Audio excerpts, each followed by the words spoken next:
We interrupt this transmission to bring you the following live broadcast. It's Wednesday! It's 6 p.m. It's the ThinkSoJoe Show! And Brian's not here. Yeah, Brian was a little uncomfortable getting around today, so we gave him the day off. Corina happened to be here. Hey, what's going on? She pretty much lives here at this point. So welcome to the ThinkSoJoe Show. Welcome. This is your second time on the show. Thanks. Yeah. She's just sitting there, she's staring at me. I'm sorry, I like to look at you. Yeah, she's apparently not going to respond to anything I say. She's just gonna sit there and stare at me the whole time. Yeah, that's fine. That's the plan. Okay, cool. So that means I could just go on rants for the next 2 hours. Like I saw this thing. You were sitting here with me earlier. First of all, you and I went to a Sabres game last night. We went to a Sabres game. It was my first Sabres game. Yeah, you had a good time. I had a really good time. They lost. This final score was I think 7-5 or 7-4. 7-4. 7-4. Yeah, because they got the empty net goal. You were impressed with one player in particular? Yeah, 15. I got to compromise between the noise gate and your low voice there. So sorry. That's okay. We're trying to. So she says 15. That's Jack Eichel. Yeah. And as of just a few moments ago, Jack Eichel has been named to the NHL All-Star team. That sounds really important, but I'm not sure what it means. That he's representing the Buffalo Sabres. He's one of the best players in the league. Oh. And going on January 27th to 28th for All-Star Weekend. Yeah, Brian's broken. That is correct. I don't know why. Oh, because that's not muted. All right. I'm like, why am I hearing the Facebook noise? I shouldn't hear the Facebook noise.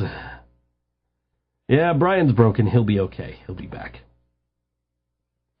Our thoughts and prayers are with Brian. Yeah, we're sending Brian hugs. Hugs. Yeah, so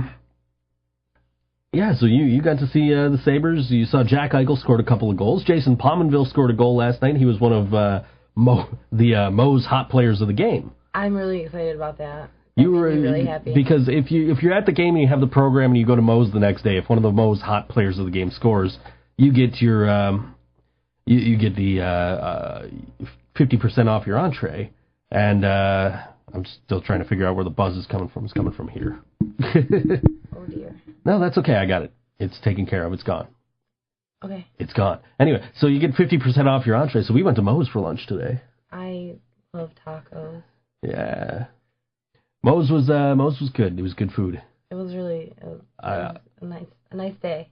I enjoyed it. We had fun. Yeah. And then I came home and I saw this thing about Kiss. And apparently this happened in 2012.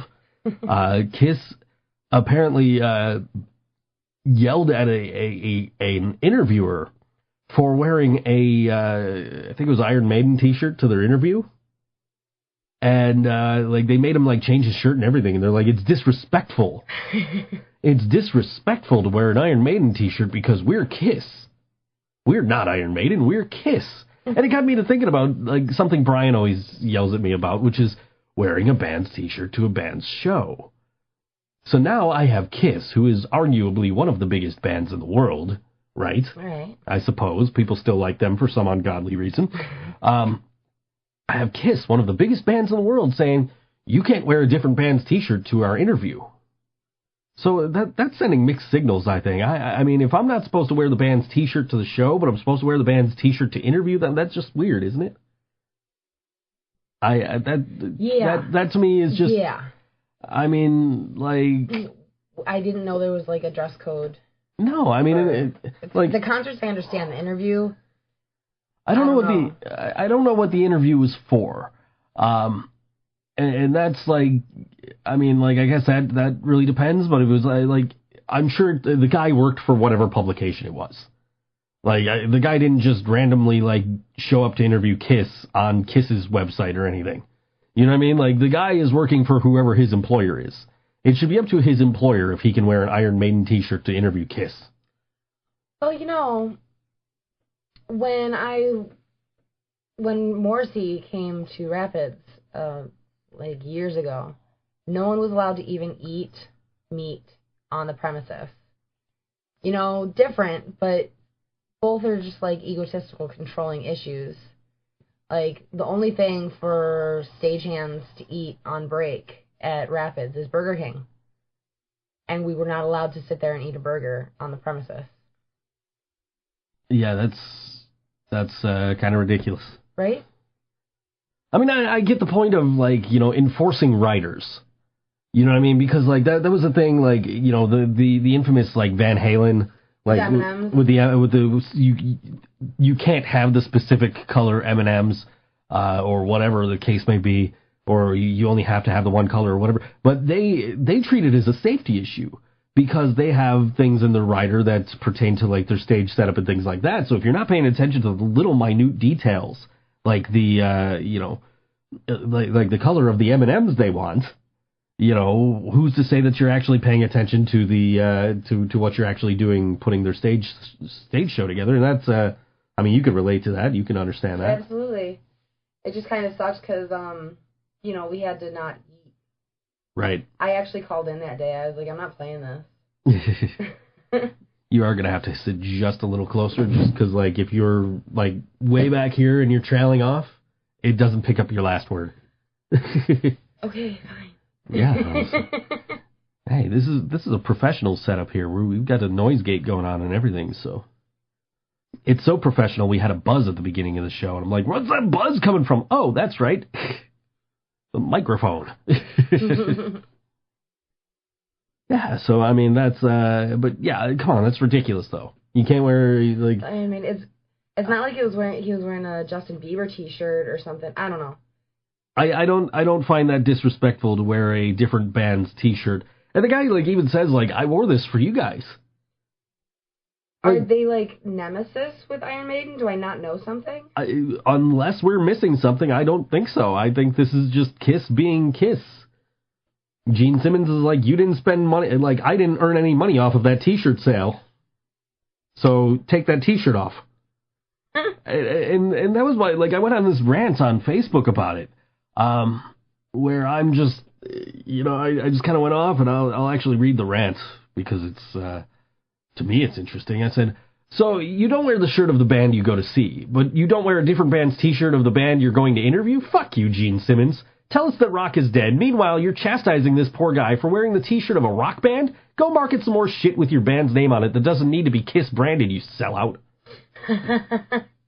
Brutal. It's a running joke on the wrestling podcast with my co-host JT, and we always, you know, Gene Simmons is a running joke because they sell whatever the fuck they possibly can. You know what I mean? Like, so like, next thing you know, you're gonna be buying, you know, Kiss, I don't know, laptops and Kiss, you know, fucking, I don't know. I'm just looking around this Kiss sock monkey shit that doesn't need to have Kiss's fucking name on it, right? Like, you know, Kiss Colt Cabana posters. I don't, like, come on, man. Like, stop. You're trying to make money off of everything. So because he doesn't have your band's name on it, he's not allowed to wear it to your interview for his publication. Right. Fuck you, Gene Simmons. Fuck you. And listen, if anybody has any contact with Kiss, and I highly doubt it because they seem to be, like, very elite, excuse me, very elite people, very elite musicians. Okay, I wouldn't go that far, but very elite businessmen. If anybody has any contact with Kiss, hell, tweet this podcast to Kiss. Because I want to hear I want Gene Simmons to hear me say, fuck you, Gene Simmons. Fuck you. Seriously, like, I'll tell you what, I will pay money to have Kiss on this podcast. Let's do that. Let's pay money to have Gene Simmons on this podcast to defend himself against me calling him a piece of shit sellout for telling this guy to take off his Iron Maiden t-shirt. Oh, man. Things are getting heated. I get things like Maynard James Keenan, right? Maynard, like, there are no phones allowed at Tool concerts. Really?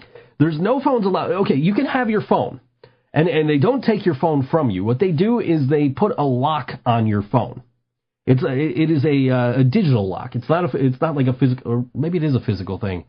I don't know. Well, yeah, it's like a bag, right? So that's what it's like, a bag, and with a lock on it.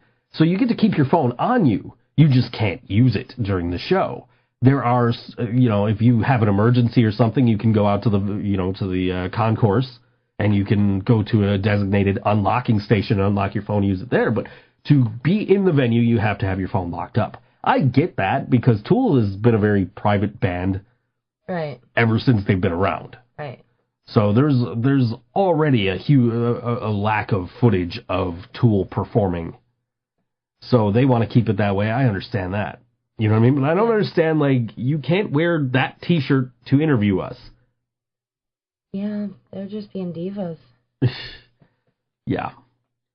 I don't know. Maybe I'll borrow one of your tutus to interview Kiss. Oh my God. Do you want the rainbow one or the Christmas one? Ooh, maybe the rainbow one. I don't know. Maybe I can buy a Kiss tutu. I'm sure they have them. They got everything else. They had coffins and condoms and all kinds of fucking bullshit. Fuck you, Gene Simmons. Fuck you and your WCW wrestler. This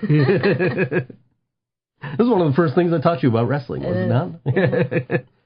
We're leading up to the Royal Rumble in wrestling, which is January 28th, and Corina's been invited by Brian. My girlfriend, who lives with me, has been invited to my house by my best friend to watch wrestling with us.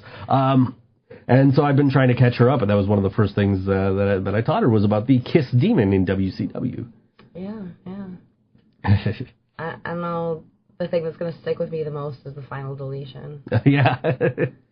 Yeah, you got to experience the Broken Hardys before they were woken in WWE, as they are right now. Well, actually, no, because you got to experience that first on Monday Night Raw, and you're like, what the hell is going on here? And it's like, I posted that you didn't know what to make of the whole situation, and that I was trying to explain it to you in the look on your face, and people were just like, well, have you shown her final deletion yet? Like, no. Maybe I should do that. Yeah, that helped. That helped a lot. Yeah, you're kind of getting it. So yeah, that's my big rant for right now. It's Gene fucking Simmons. Gene fucking Simmons. Can we talk about Fred Durst and how he is like the voice of reason right now? He tweeted to Donald Trump a few days ago, and a well thought out and well spoken and well worded tweet. I mean, this is like things that are happening right now. Fred Durst being the voice of reason is kind of terrifying. Let me read you this tweet from Fred Durst. It says, please, sir, just stop this manipulation and raise the bar. You have this wonderful opportunity to make our world better. We unmistakably need a role model and leader for the now and the future. This isn't the way. This is Fred Durst! Wow. I kind of want to hug Fred Durst for the first time in my life.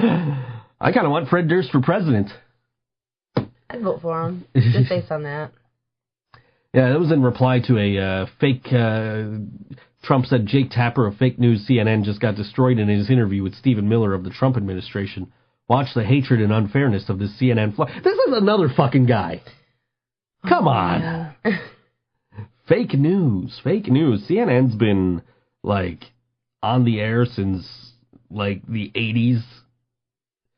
Fake news, everybody. They've been a reliable and reputable news source. Just because they don't support Trump, he's got to call them fake news, and he's got to discredit the news. So now, things happen.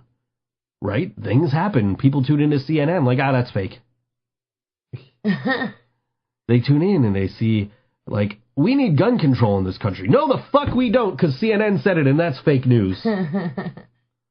I want to know what the Fox News people have to say. Yeah, that's always been dependable. Yeah, Fox News. Why is everything so two-party? Everything is so, nothing is, gray anymore.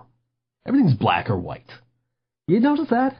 Everybody's got some kind of fucking opinion, anything that happens in the world has to be Republican, Democrat, you're a libtard or you're a Trumper. You know, like, it's just extremes. And that's all it is. Like, you remember when the football players were kneeling, and Donald Trump is like, well, the football players shouldn't be kneeling because it's un-American. And then the Democrats were like, well, it's okay. And the Republicans are like, no, the fuck it's not.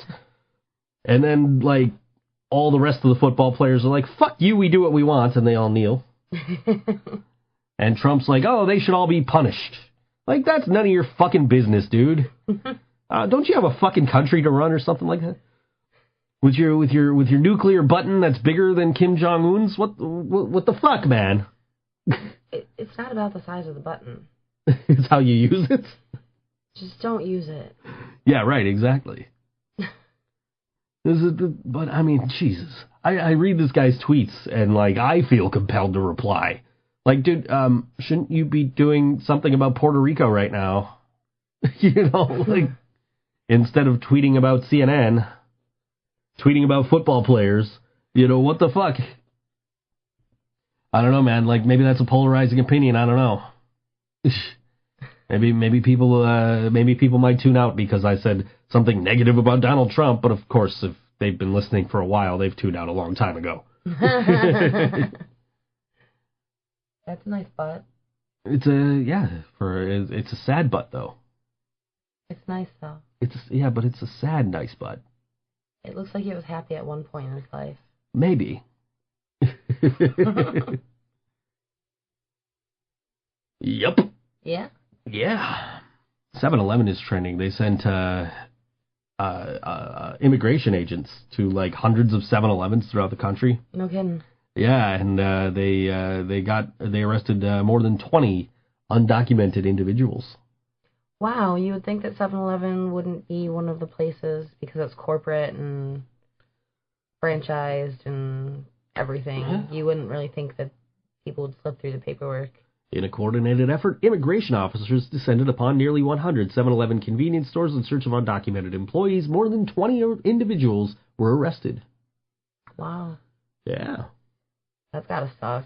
I mean, the Olive Garden in Niagara Falls. If you guys eat at Olive Garden in Niagara Falls, you're supporting illegal labor.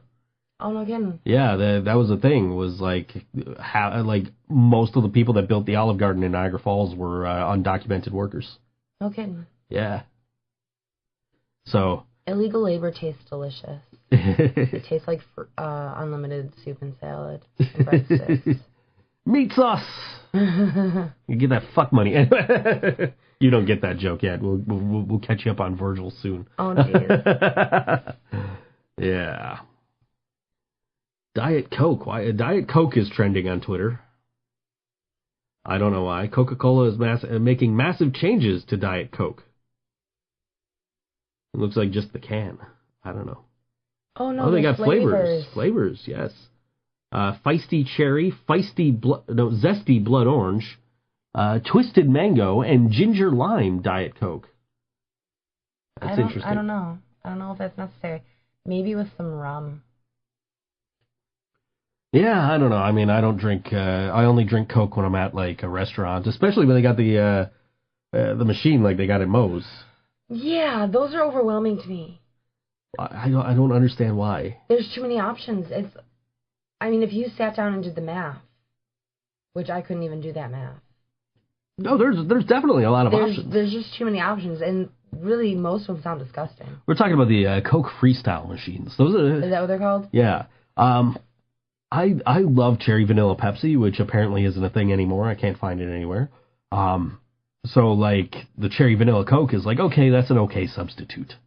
Coke does flavors better than Pepsi anyway. I hate to say it because I'm a Pepsi guy. I'm a Pepsi gal. We go well together. And we do drink a lot of Pepsi. We went through like 5 bottles in a week. Oh man, our pee is brown. Yeah, pretty much. Yeah, but there's just too many flavors, and like I was on the verge of like being really adventurous today with my taco and getting some what was it, 7-Up or Sprite or something with some orange. You were gonna get orange Sprite. You were telling me. Sprite, and I chickened out because what if I didn't like it and then I wasted a whole orange Sprite? I have two go-tos with the Coke Freestyle. One is the cherry vanilla Coke, and the other is vanilla Barks. Oh, that sounds interesting. I love Barks root beer to begin with. Yeah. It is my favorite kind of root beer, and I love root beer, by the way. Anybody who knows me knows that. I mean, like, but when I want something to drink that is root beer, I want Barks. Like, I won't use it for, like, root beer floats. I would use, like, the Tops brand or something like that, you know what I mean? But, like, I love Barks root beer. And so, like, and I love vanilla. So, like, ooh, vanilla Barks, that's a good combination right there for me. Yeah, I would try that. I would take a sip of yours. I don't think I would get a whole big cup of it. Right. Yeah. Well, next time we're at Denny's or Moe's or something like that, I'll maybe that's what I'll get, and you can try it. All right, that sounds like a plan. Yeah, Denny's has those Coke Freestyle machines, but you don't go to the machines yourself. They have the list of flavors. Oh yeah. So you would go through the menu and you would order, and they bring it to you out of the Coke Freestyle machine. But at Moe's, they just have the Coke Freestyle machine. There's no other, like, soda machines there, so you can't, you can't. I'm going to get some shit for saying soda, by the way. You're not going to get it from me. No, I know, but I'm always the guy that's like, it's pop, goddammit. Well. But yeah, like, it's, if you go to Moe's, like, they just have the one Coke Freestyle machine. So you got to wait. Unless you want iced tea. You know what, Wendy's has it, too. I haven't been in a Wendy's in ages. Yeah, it's been a little while for me. I do like my Baconators. I like the Baconator too. Burger King has the what do they call it now? The Bacon King, right? Right, they do. Now the Bacon King, I call that the Fakenator. Baconator, yeah. Because that's exactly what it is a Baconator, just from Burger King. Burger King is just like heavier in your gut, and if it doesn't make me throw up, it definitely gives me diarrhea. I think burger-wise, I like Burger King better out of all the fast food places. Really? Yeah, I mean, you and I have been hitting McDonald's a lot lately just because it's convenient. Just because the bus stops are always at McDonald's, yeah. Right, because neither one of us drive for our various reasons, and right. there's a McDonald's right there where we're going. Where either I get the bus to and catch an Uber to your house, or you catch the Uber over there and get the bus to my house or whatever. Excuse me. But yeah, we've been going to McDonald's, and I've just been getting the chicken nuggets. Chicken nuggets, yep. Because I can't bring myself to eat the burgers. Well, I like the fries. Yes, the fries with the Big Mac sauce make me really happy. Yeah, that's the thing you've been doing is the fries with the Big Mac sauce. Yeah, I'm not sure that doesn't give me diarrhea, to be completely honest. I get the chicken nuggets, I get the barbecue sauce, and I get the fries on the side. So I get the fries and I use the barbecue sauce. Right, that sounds good too. Yeah, well, I've been doing that since I was a kid. That was like my grandfather was, showed me, hey, look, you can do this. Like, hey, okay, cool, I like that. I like McDonald's fries to begin with. I think they have the best fries. They do. I think Burger King has like the best burgers, but then like the best combo meal would be like Wendy's. Wow. Because I think their fries are good. And their burgers are good. So you put them together, and it's like, okay, that's a better combo meal than what you're going to get at McDonald's or Burger King. Well, you're just all over the board with fast food. I am. Well, I don't even eat fast food. Yeah. You should just get some frozen pizza. It is very... Oh, don't get me started on your choice of frozen pizza. We're at the store the other day, and I'm like, yeah, let's get some food. And, like, she's looking at the prosciutto pizza, which is really good shit. Like, when that's on sale for, like, $5, I always buy that. Right. So she's looking at the prosciutto. It's $6.50, but I'm like, yeah, you know what? I don't mind paying the extra $1.50. Let's get that. And she's like, no, let's get this. It's cheaper. And she points at the Tops Pizza. And the Tops Pizza's okay, too. I like the Tops Pizza. And it's always $5. So it's always a good choice. And then she's like, oh, no, let's get this instead. And it's Tony's fucking pizza. Tony's Supreme. And I'm like, okay, I get that it's cheaper. Well, that's what I grew up on was, we had the Tony's pizzas. Well, I grew up on the Tony's pizzas too, but now they've I don't know if, like, the technology got better for frozen pizza, but, like, ever since DiGiorno came out, everybody else stepped up their game, but Tony's is still fucking cheese on cardboard. But it's delightful. It's wonderful. It's comforting. It's wonderful, yes. Anyway, I digress. No, I mean, you know, it's okay. I ate it when you made it. But like before we made it, I went and bought Top's Pizza, and I'm like, no, we're having this instead. Yeah. And usually it's Brian who's sitting here being picky about pizza. And now it's But you and I can both agree that Brian's taste in pizza is shit. He has unreasonable standards with pizza my God. And chicken wings, but... Weren't we watching an ad and we're like, that's the shit Brian would eat? Yeah, and it was disgusting looking. Yeah. What was it? It was Lenovo. Was it? Oh, yeah, because they were giving away the Lenovo pizza. I mean, I hear Lenovo, like, in general, has decent pizza. Mm-hmm. But, like, their arena store is like somebody went and bought a Tony's Pizza. I swear. I mean, like, I had it the one day because they do the giveaway at each game. And, the row behind me won, and they shared. And it was like, okay, yeah, I'll eat some, cardboard. With cheese on it. With cheese? As long as there's cheese on it, I'm okay. Yeah. Yeah. Yeah. I had leftover spaghetti that you had put away for me the other day because I didn't get around to putting it away before you got over. And so the next day when I heated it up, I threw like taco cheese on top of it. Cheese makes everything okay. Oh, yeah, taco cheese on top of it, and, Parmesan. Yeah. Oh, yeah, even with that bland-ass sauce that was on that was awesome. Good. Yeah. I'm sure the taco cheese helped. Oh, it definitely did. We're going to have to do I think for the Royal Rumble, we'll do baked ziti. That way I can feed really good. I can feed you. Well, because Brian always brings food, though. Oh, we'll figure it out. Yeah, I don't know. I was going to say I could feed you and Brian, but Brian always brings food.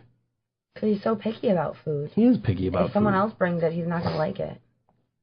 He liked Brando's wings. He liked Brando's wings.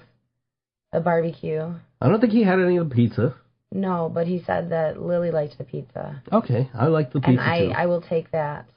So we did have pizza on the New Year's show. Oh, it was so much food. There was, what'd you bring, like 4 trays? 3 trays. One trays. was a stinger, and that went the fastest. And one was half cheese and pepperoni, half cheese. And then one had bacon, sausage, and pepperoni on it. And there was only a handful of pieces left at the end of the night. They were gone by the end of the night. Were they completely gone? They were gone. Good. Because I went to go grab another slice of pizza, and there was like 2 slices left of the cheese and pepperoni. Which I thought would have outlasted what was the other one? The third one? The bacon and the sausage and the pepperoni. Yeah, so like the way people were talking about it when the pizza first got there, I thought that was going to be the one to last the longest. But the cheese and pepperoni was the last one left. There was like 2 slices, and I grabbed one. Yeah. So I mean, like, yeah, they were gone. Yeah, that's awesome. There was no reason to try and pack them up and send them home with any of the bands or anything. I think you were trying to pawn them off on Tokyo Monsters. Yeah, well, I just didn't want anything to go to waste. Right. But I'm glad that they, got all eaten and everything. I made those pizzas. I know you did. I put love into them. You did. They were awesome. And I wasn't wearing a mask when I took them from you this time. I know. You didn't scare me. The look on your face at the Halloween show. You're just like, who's this guy trying to take my pizza? I mean, had I thought about it, I would have realized it was you. But I was just like, yeah, man in a mask coming at me. Who else is wearing a luchador mask? With Bobby the Brain Heenan pin on his suit jacket. Like a Dreadnecks t-shirt. That was the night Eric Foster from Janie Crash and the Tall Men wore his Joe Kent costume. That's right. We both showed up wearing Dreadnecks t-shirts and jeans. Yeah. So, this Friday night, there's a pretty good show going on. I am very excited about this show. Because you're going to make money on this show. I don't care about that. I care because it's going to be a birthday party show. We like party shows. We love parties. We're not throwing this party, though. No, we're not throwing it, but someone is. We are not throwing this party. However, the Dreadnecks are involved. Yeah. So it's a party regardless. Yes. It's a party irregardless. They're playing. Oh, I see what you did there. Irregardless is playing. Yeah. Irregardless is playing. Let's see. The Scarecrow show had to replace Chester Copperpot. We're hoping the gentleman from Chester Copperpot gets well soon. Yeah. They're a phenomenal band if you've never seen them, by the way, Chester Copperpot. I haven't gotten the chance yet. I used to see them all the time back in the Think So Brain days, so like a decade ago. So I can only imagine how good they are now. Cool. And then there's one other band. And who's that? That is our boys, Inherent Vice. It's going to be Nick Landers is celebrating his birthday, which is actually tomorrow. Happy birthday, Nick. Nick. It's a day late. Nick Myers from the Dreadnecks is celebrating his birthday at this show. Happy birthday, Nick. And it's Jason. Jason from Inherent Vice, his birthday. Happy birthday, Jason. Yeah, he's celebrating his birthday at this show. So we're going to dedicate this to Nick Landers and Jason and to Nick Myers. Sure, why not? This is Inherent Vice, replica of a replica on all WNY Radio, the Think So Joe Show.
Inherent Vice on all WNY Radio, Think So Joe Show. They're so good. They are. They get better every single time. We were just talking about this off the air. Yeah, They I get really better. can't wait to see them again. It's been a long time since I've seen them, and I was incredibly impressed when I saw them last. You know, they had that run with Harry from the Taken.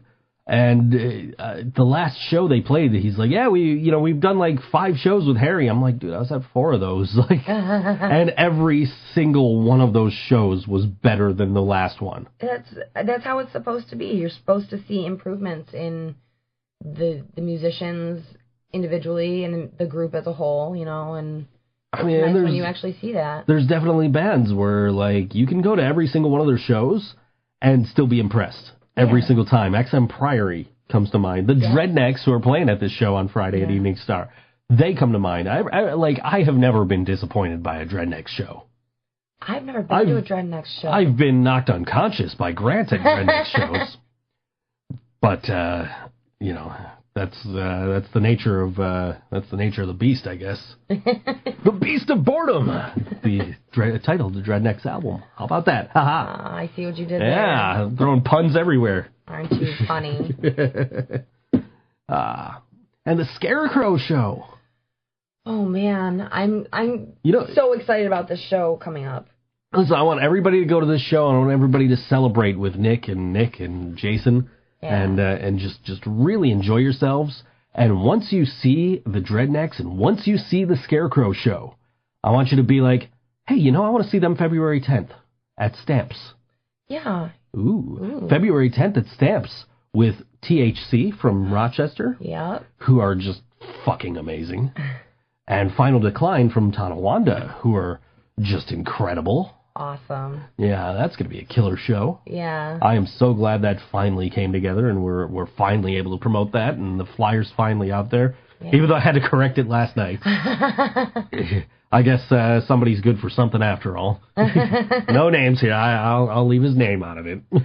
Oh, well. Yeah. Now that that's all sorted out. Yeah, so that's a thing that's coming up. That's going to be a really good one. I'm excited to see. We also just announced the anniversary show. Which we are only doing 3 bands on. Yes. Which is unique for us because we always do 4. Yeah. This is unique because it was like, these are bands that we really think are going to do well for us. That were available to play the show. Yeah. So, and not to say that other bands aren't, at that level, but they may not fit as well as what we've got going on. They're all WNY bands through and through. Because we've got the Kennedy Carpool, who are all, Johnny and Kyle are former all WNY radio employees. I didn't know that. They're former co-hosts on a different show that used to air in this time slot. Oh, shit. And then, of course, Brian is in Breaking Solace. Mm-hmm. And, of course, we have XM Priory, and the Nick and Dan Show Season 2 is going to be premiering later on this year on all WNY radio. This is very all Western New York, isn't it? It is very all WNY, and that's all WNY anniversary. That's March 31st at Mohawk Place. Mohawk Place, okay. Yeah, so we're booked. How do you keep all this straight? Like I never see you reference a calendar. And you always know who's playing, what the date is, and what the venue is. You're just not paying enough attention. I never take my eyes off you. You clearly do, because my calendar is constantly open. Oh, it's just in another window. Yeah, my calendar is constantly open. Like this, show on the 19th coming up with Nuke Fun, Groove Nectar, Tokyo Monsters, and Humble State. That's on my calendar here. Yeah. That's going to be fun. Yeah, I had a lot of help in putting that one together. Oh, really? Yeah. Well, aren't you lucky? Yeah, I am. I jump in the studio to do a podcast, and I come out, and Corina's like, so I have your whole show booked for the 19th. Like, you do? You asked for help. I helped. I asked for help. I didn't ask you to do all the work. Well, next time I'll know. That seems to be the general way things are going around here. Is I ask you for help, and you're like, "Okay, everything's done." I mean, you did hand me a list the other day. I did, and you actually completed the list. I checked everything off, and I sent it to you. You were off at work. And I sent you a completed checklist. Yeah, I was very proud. That's every woman's dream, isn't it? A completed chore checklist. Yeah, I mean, there's a couple of women's dreams, that's definitely one of them. I do believe that's a Simpsons reference as well. Aurora Borealis. Did you hear that? I was watching that episode. You watching it. I'm trying to take a nap, and I just hear Aurora Borealis. Yeah, speaking of sleeping, Joe's taking a nap, and I'm in the other room, and all of a sudden I just hear Aurora Borealis. Yeah, I thought he was sleeping and saying Aurora Borealis. No, I woke up. I don't even know why I said it. But I woke up and I think somebody had Facebook messaged me Aurora Borealis or tweeted me or something. I don't know.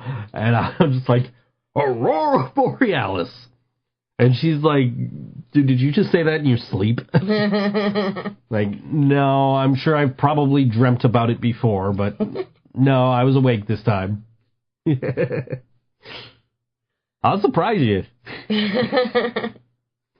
I'm sure I'll say weird shit in my sleep, but Aurora Borealis might not be one of them. Might not be. Might not be. You know what? I'm just going to keep a calendar by the bed for every time you wake up saying Aurora Borealis. She's going to put an X on each day of the calendar that I say Aurora Borealis. She went to take a nap, and I'm like, I'm sitting here, and I'm trying to, we have an hour to kill before the show, so I'm like, I want to watch a Simpsons episode. Because I got, FX now, and I can watch Simpsons whenever the hell I want. Any episode, any time. And I was like, I want to watch 22 short films about Springfield.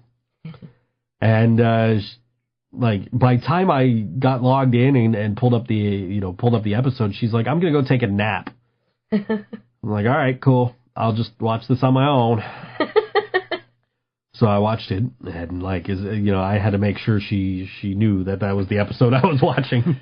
Oh, I had to prepare for the show. Right. That's show preparation. Aurora Borealis. Beginning soon, the ThinkSoJoe Show on All WNY Radio. Find more to do at allwnyevents.com. That goes out automatically every week, regardless of if the show's happening or not. Oh, really? Yeah, we had a week that we were off, and it was coming up next is the ThinkSoJoe Show. No, it's not. I don't know where I was, but I wasn't here.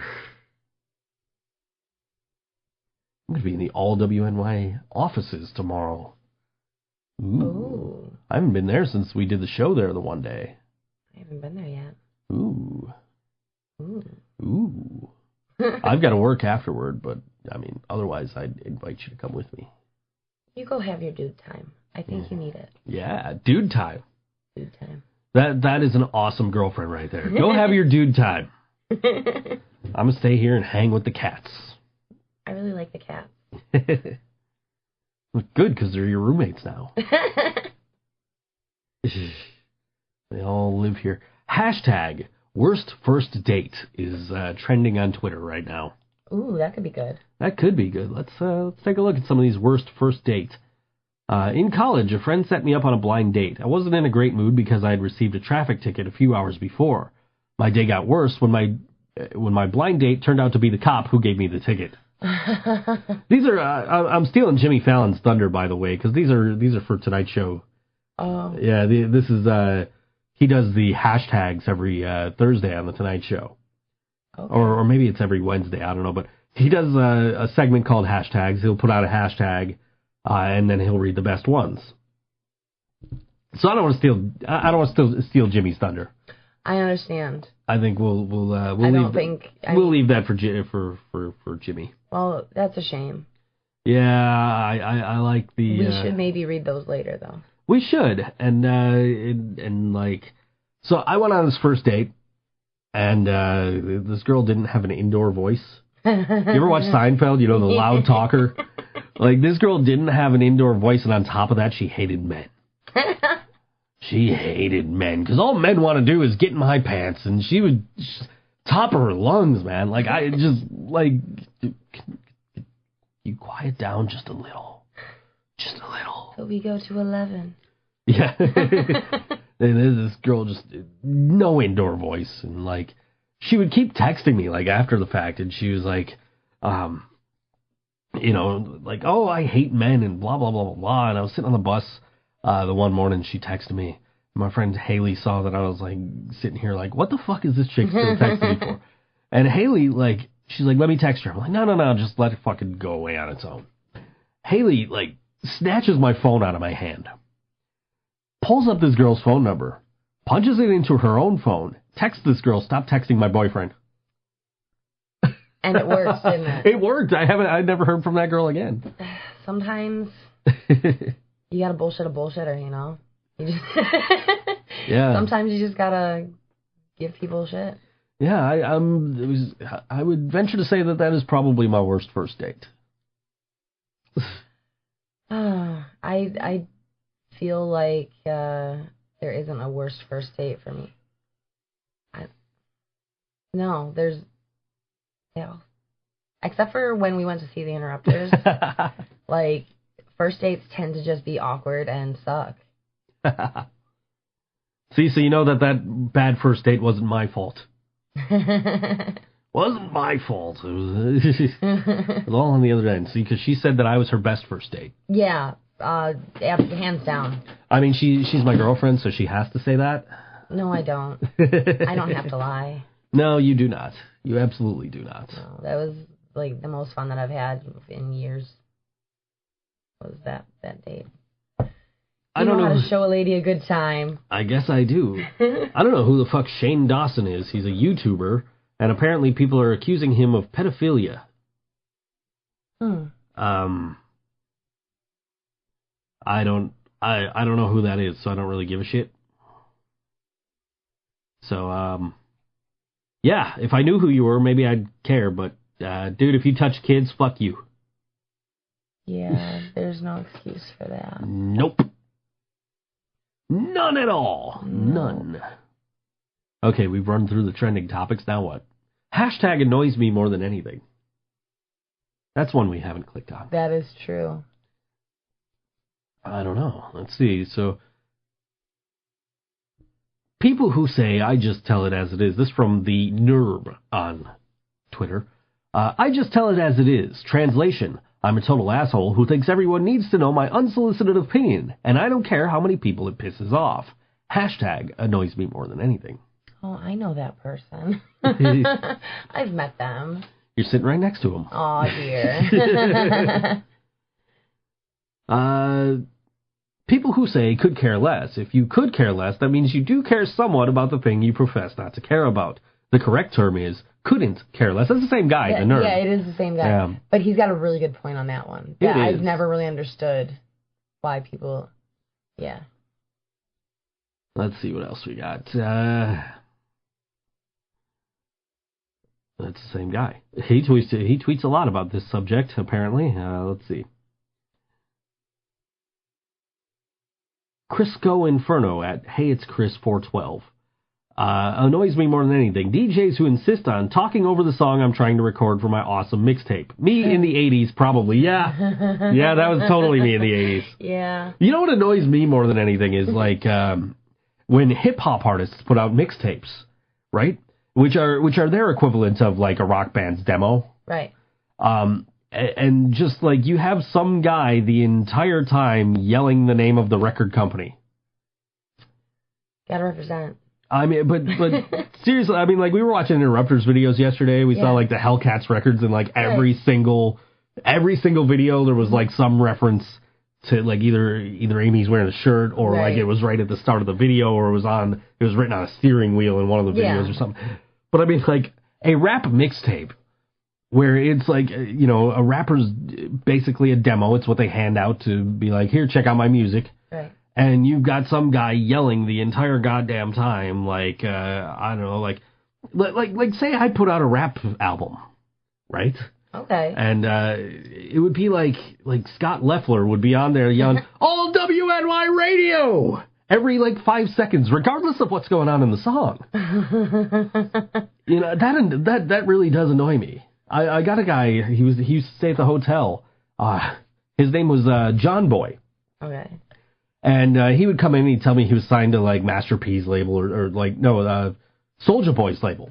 Okay. And he was like, yeah, I'm signed to Soulja Boy's label, and I'm in town to record my album, blah, blah, blah. Like, okay, yeah, sure, whatever, Came dude. to Niagara Falls to record my album. Whatever, dude, right? And next thing I know, I'm coming to work one night, and there's a CD just sitting there. It's this guy's mixtape. And I'm like, okay, so now I know his rap name. So I went on and I Googled for him, and sure enough, this motherfucker signed to Soulja Boy. Well, good for him. And I don't, but like, whoever the producer was on this record, on this CD, just every 5 seconds is yelling his goddamn production company's name. It reminds me of DJ Khaled. You ever hear of DJ Khaled?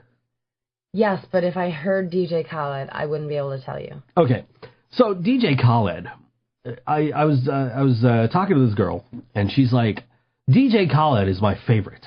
Like, okay, I've heard of the guy. Like, I saw him on a YouTube thing once where some guy showed up at his house, like, just dropped by his house, like, out of the blue. Like, he doesn't know me, and he doesn't know we're coming, and we're going to his house. And, like, he invited him in and showed him his studio and all this other shit, right? So I knew who DJ Khaled was, but I'd never heard DJ Khaled. So I'm like, okay, he's your favorite musician? Let me hear some of his stuff. So she sends me 2 tracks, right? And one's got, like, what's the popular? Drake. Okay. Right? One's got Drake, and the other one's got, I don't know, fucking Usher or somebody. You know, I don't know. I don't know who these people are. Anyway. But she sends me these songs, and it's like, okay, there's Drake's verse. All right, so DJ Khaled's verse has got to be coming up, right? And then, like, nope, there's another Drake verse. Like, all right, here's DJ Khaled's verse. Nope. Like, okay, I didn't hear him on that song. So I'll try the other song. So I listen to the other song. I'm just waiting for him to drop a verse. Like, no, there's nothing. I said, he's not on either of these songs, but his name is clearly on both of them. And I come to find out that this guy, his whole shtick is he produces songs for people and just yells, yeah, we the best music. Hold on. We the best music, DJ Khaled. To the point where there's like memes about this guy where it's like, hey, that's a nice song. Do you mind if I yell my name over it? And apparently this is her favorite artist. Like, this guy doesn't do anything. Oh my goodness. Yeah, that annoys me more than anything, I think. More than anything. Sherry B at Lavender Me 3. People who still write checks at the grocery store. Oh my gosh. People still write checks at the grocery store? People still write checks at the grocery store. Wow. I don't know. Ignorant racist bullies. That from at Lola B. People who don't clean up after themselves.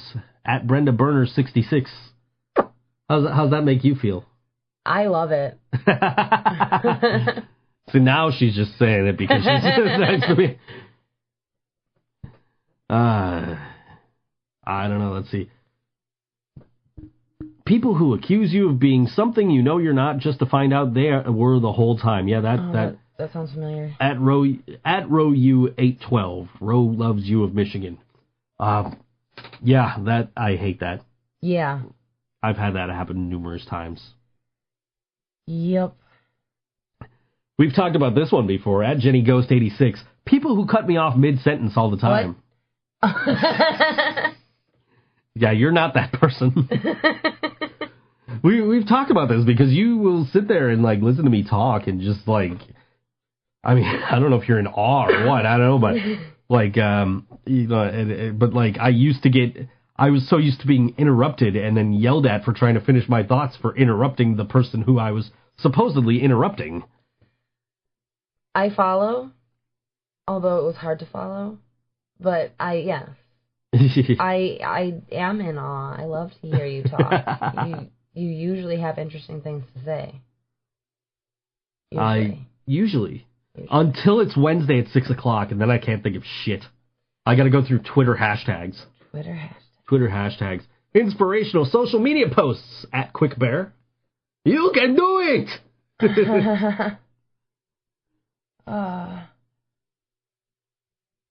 I don't know what else. People who are rude to wait staff. That annoys me. Yeah, that annoys the shit out of me. That's from at Clark_Gasm. Clark Gasm, I guess. Oh, I get it. At Marby Mundy. Those damn meddling kids. Oh, and they're talking dog, who will not stay off my lawn or my haunted house. We were at Denny's the other day, and we were discussing the staff at Denny's. Because our waitress was very nice, our hostess was very nice. They were. But when we walked in the door and our hostess is, like, going to seat us, some girl comes out of the back and just interrupts her in the middle of you know, asking how many people we have and if we wanted the booth or a table or whatever. Just interrupts her to talk about whatever, and I don't know what it was. Yell at her about something. I don't know what it was, but whatever it was, it could have waited. Totally. Like, that was rude. Like, the hostess was very nice, and the waitress was very nice. Yeah. The service was very good. The food was excellent. Yes, it was. Denny's in West Seneca, folks. That's very good. We had, and that was that night that it was like 2 degrees, bitter cold. You remember that? That was when we went to Home Depot, right? Yeah. Yeah. Things that annoy me more than anything is calling for Lyft, and then they switch a driver that's on their way to a driver that's not fucking coming. That happened to us the other day. Yeah. Good thing we had that foyer to keep warm in. Yeah, absolutely. That was we had to call an Uber. But I had enough credit, so it only cost 16 cents to get home. Yeah, can't beat that. Which is great, because we just spent, like, you know, $12 at Home Depot or whatever. Yeah. Had to buy doorknobs. Doorknobs, because for some reason my house is devoid of doorknobs and well, cupboard doors. And half my doors in my house, the hinges are fucked up. Brian fixed my hinges on my hallway door last week, which was great. Yeah, that was very nice of him. Yeah. Now I got to get him to fix my kid's door because, like, the hinge is off and it doesn't sit flush, so I can't close the door if I fix the hinge. I just have to grab my drill bits and I can do it. Yeah, that's probably true. It's we might have to put another piece of wood in there or something. Or some wood glue in the holes. I don't know. Yeah, wood glue and drill bits. That's all I need. It's messed up. But we'll fix it. We don't need Brian. Yeah, we don't need Brian. We don't need Brian to do this show. We don't need Brian to don't need Brian to fix things up around the house. Oh. We've even got a plumber coming tomorrow. We're responsible adults, even though my landlady called for him. Well, she asked him to do some work, and he was unavailable to do it, so she had me call to set it up so that I would be here when he got here. So he'll be here tomorrow. That's really exciting. Yeah, plumbers. Ooh, we're adulting. We're adulting. We're adulting hard. We're adulting, and we're also still booking shows and promoting shows. And April 14th at Tudor Lounge. We've only got 2 bands confirmed for this. We're looking out for a couple more. We're still waiting for responses. Yeah. One of the bands confirmed for this show is The Clockers. The Clockers. Yeah, I love The Clockers. You heard this song the other day last night when I was trying to come up with bands to play. Yeah. Yeah, we love The Clockers. They're an awesome band. Fun. They are one of my favorite bands to go out and see. I always catch them with, like, the Barksdales, Johnny Revolting, and all the other great punk bands, One Way Terror, all the other great punk bands around here that we have. And this is a song we've played a few times on the show. The song's called Roadside Suicide on all WNY Radio. ThinkSoJoe Show. Roadside Suicide!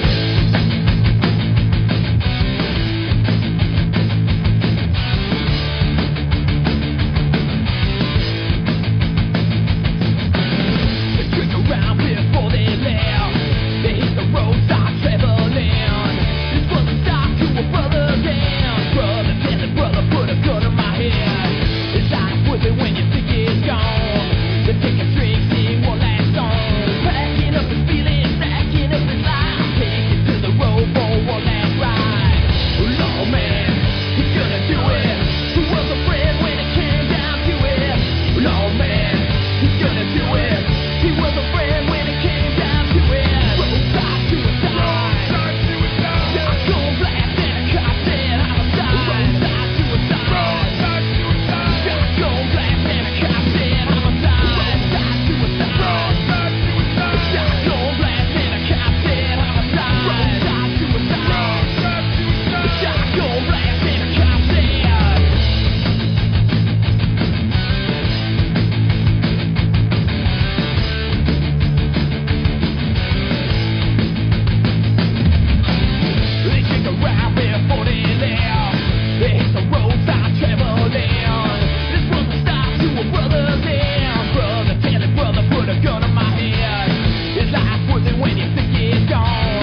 The Clockers on all WNY radio. The ThinkSoJoe Show.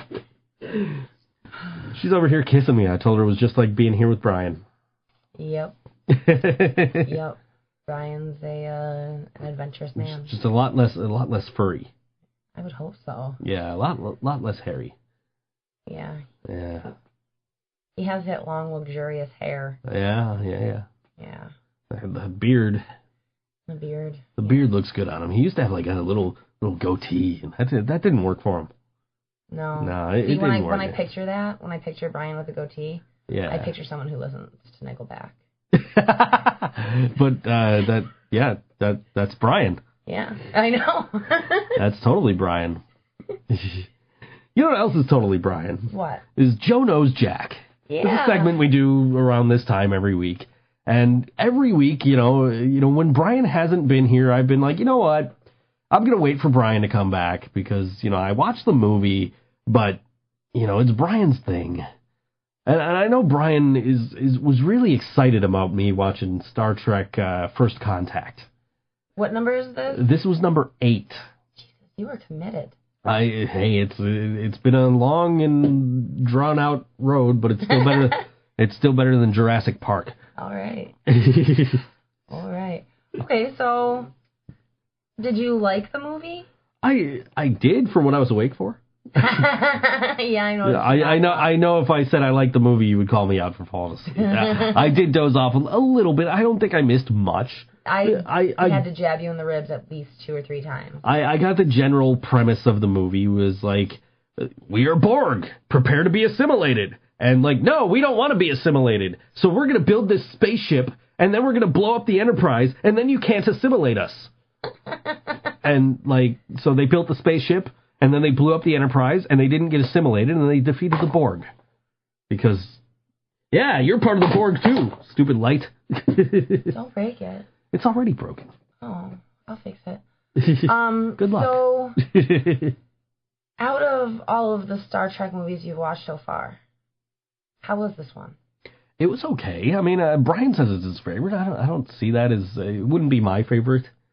I get it. It's like it's getting into how that like next generation thing. Yeah. And for me, we were talking last night. I don't feel like Kirk is. Who the fuck is calling me? Want me to answer it? No.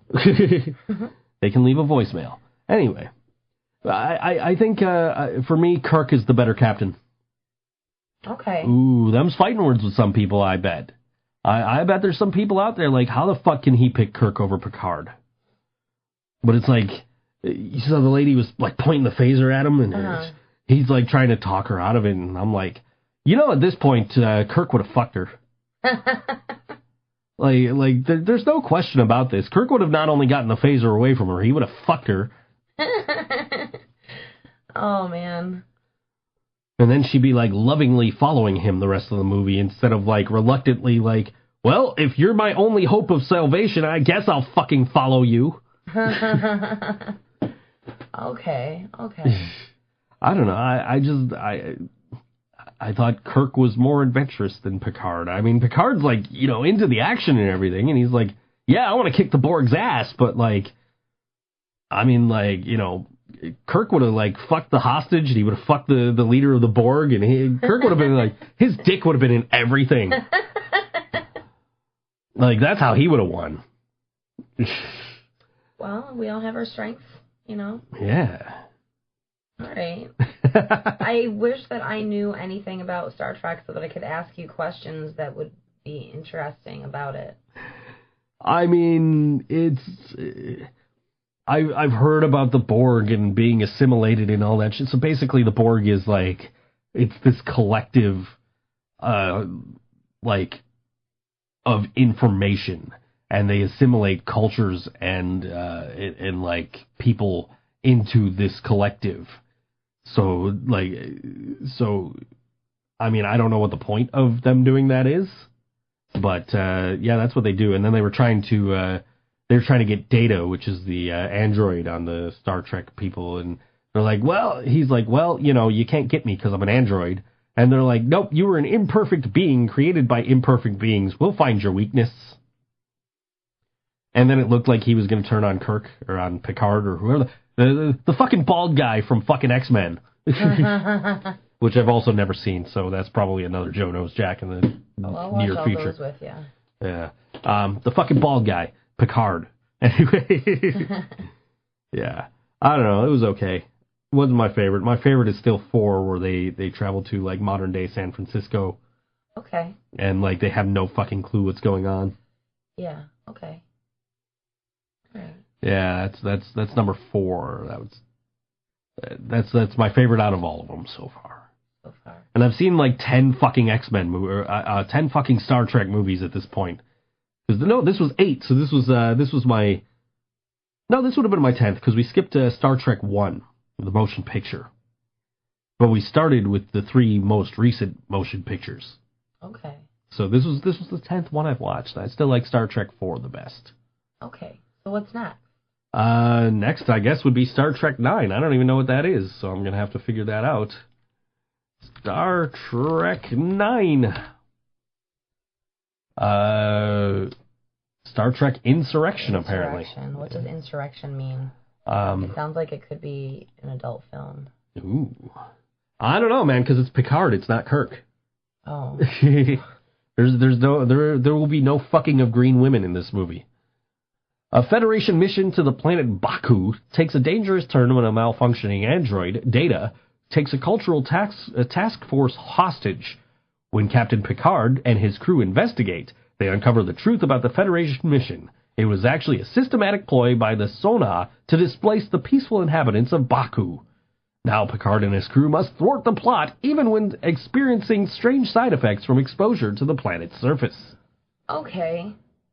So it's a Star Trek movie. Interesting. Once again, I'm going to buy rent the standard definition version because it was made in 1998, so fuck that extra $1. You guys aren't getting my extra $1 for a high definition movie that was made in 1998. How do they... I went to media school, so I should understand. They like upconvert. Yes. I don't know how it works. So they make the file take up more room, but it doesn't actually look better? Like, it can't look better than it was filmed, can it? I mean, like, animated movies are good with, like... Well, animated is different. Yeah, but I've never seen, like, a, movie that I absolutely had to have in high definition that wasn't shot after, like, 2004. Not even Home Alone? I own those in high definition, but that doesn't mean they look any better. We should do an A-B comparison. We could do an A-B comparison. Yes. I don't know if... No, I don't have the DVDs anymore, but we could get the DVDs. All right. I'm down for an A-B comparison. You know what we could... What the difference is for HD. I was going to say Bruce Almighty, but I think Bruce Almighty is, like, late enough to have been filmed, yeah... that have been filmed that well, because I have that on both. You know what? Gremlins. Ooh, down. Let's do Gremlins, because I have Gremlins on Blu-ray and I have Gremlins on DVD. Okay. So yeah, I think we're down for that. All right. We'll see if we can tell a difference. All right, maybe we'll let you know next week. And then maybe we could find someone with a 4K TV and get Gremlins in 4K and watch it that way. Oh my God. I don't know. Like I'm intrigued by this now. Yeah. Because and there's been movies that we've done for Joe Knows Jack where I'm just like, no, I'm not gonna pay the extra fucking $1 for that because it came out in such and such year, and like I don't think it's gonna make a difference. And there's one of the movies was Volcano, which is like full of special effects, and they just looked fucking awful in standard definition. So I can't imagine how cheesy they'd look in high def. Let me tell you, like Willy Wonka and the Chocolate Factory is a movie that, like when I first saw on DVD, the quality difference was like, holy shit, I can see everything's fucking plastic. Right. And then The Wizard of Oz I own on Blu-ray. And The Wizard of Oz upconverted for high definition is like, holy shit, everything looks like fucking plastic. Oh.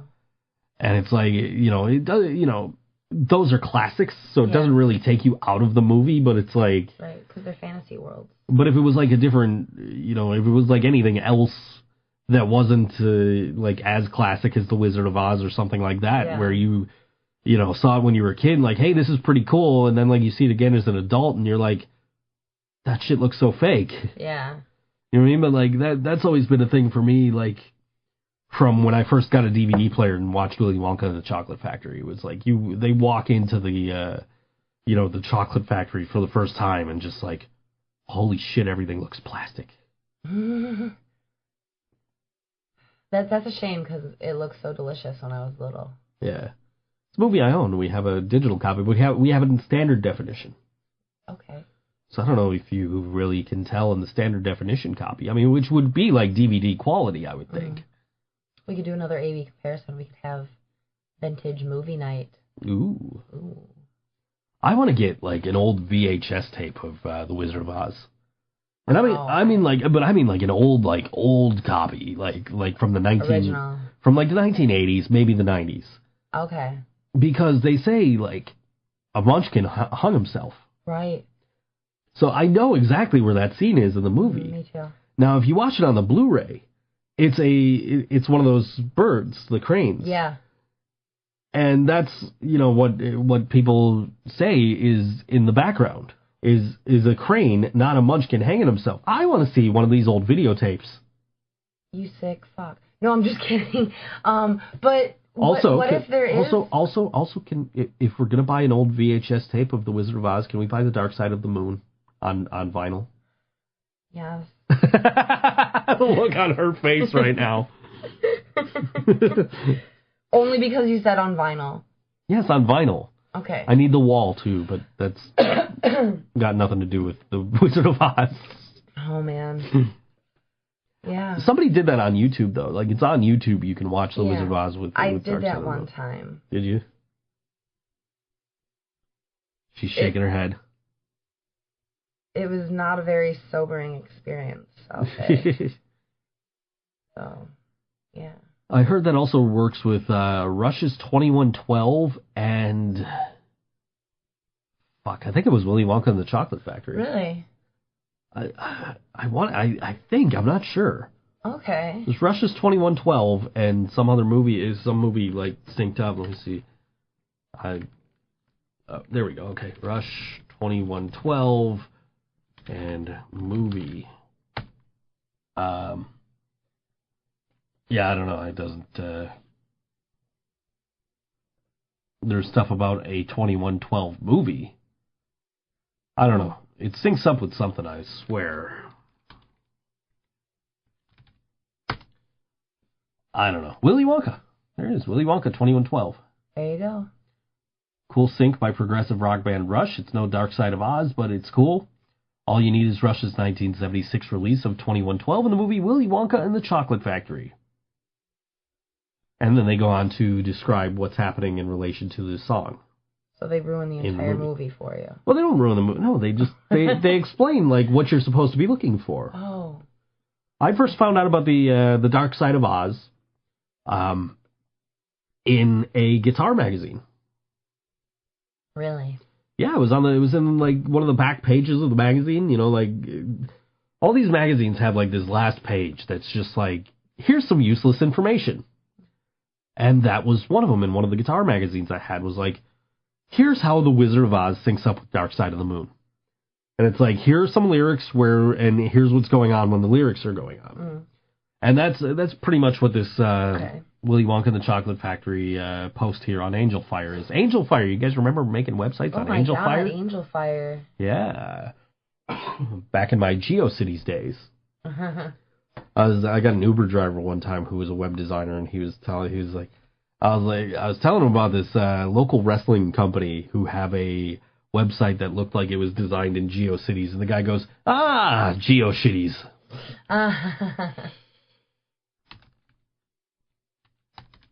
I'll show you this. Yeah, that's the website of a local wrestling organization. Yeah, that looks about right. That's an old GeoCities. Best viewed with Firefox.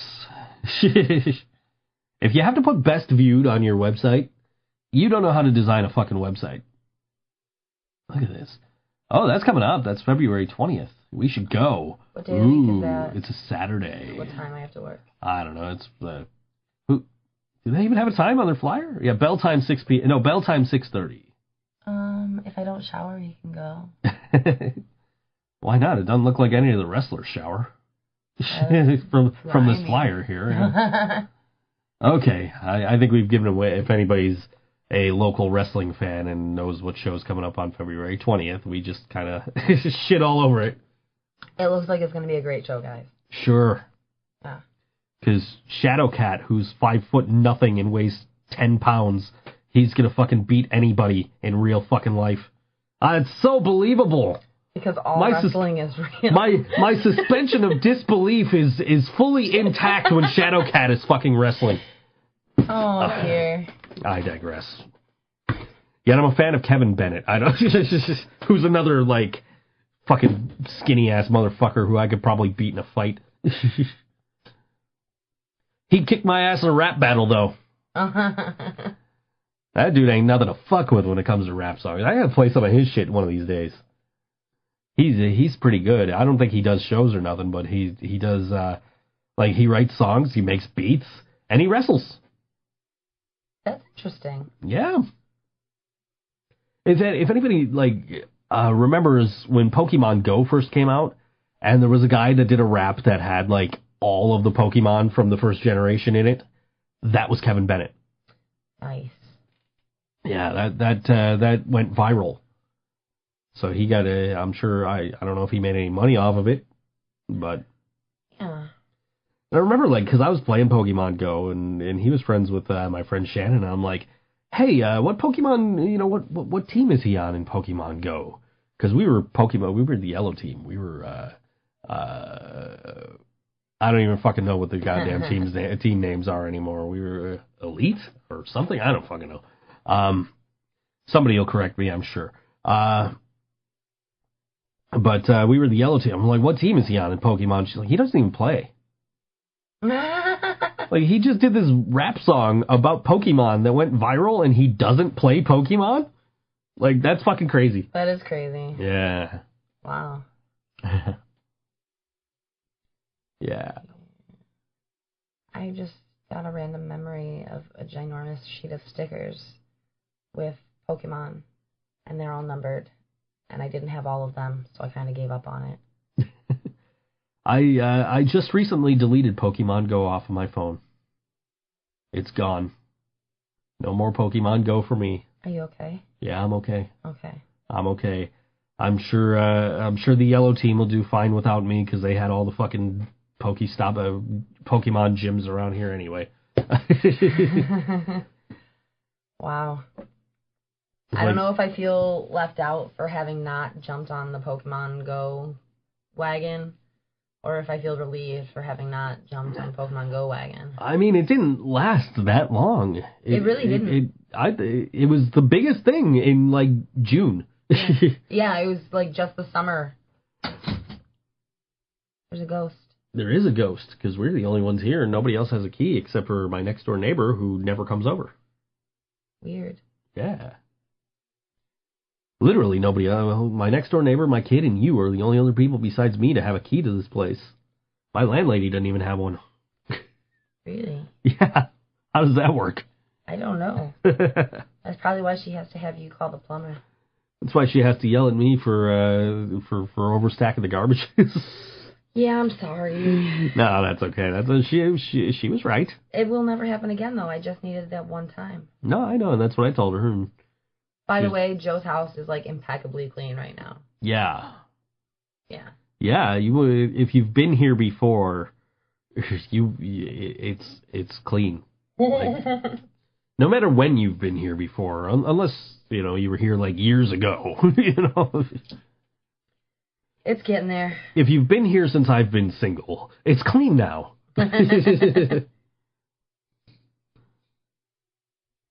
Both playing with nuts. They're truss bolts. I'm looking at the dresser and there's like these giant bolts. No, it was on the TV stand. I think he put them. And I'm like, where the fuck did those come from? Like, what did you take those off of? And apparently you took them from work. Yeah, we were tearing down a show in Rochester, and we were taking apart the truss. And I had a hoodie, and I just shoved the truss bolts in my pocket because I didn't have pants pockets. I was like, I won't forget. And then I forgot until I got home and went to go take a shower, and these huge-ass truss bolts are in my pocket. You can use them as bells for Christmas. Oh. I mean, listen. This is the truss bolts, and this is an actual bell.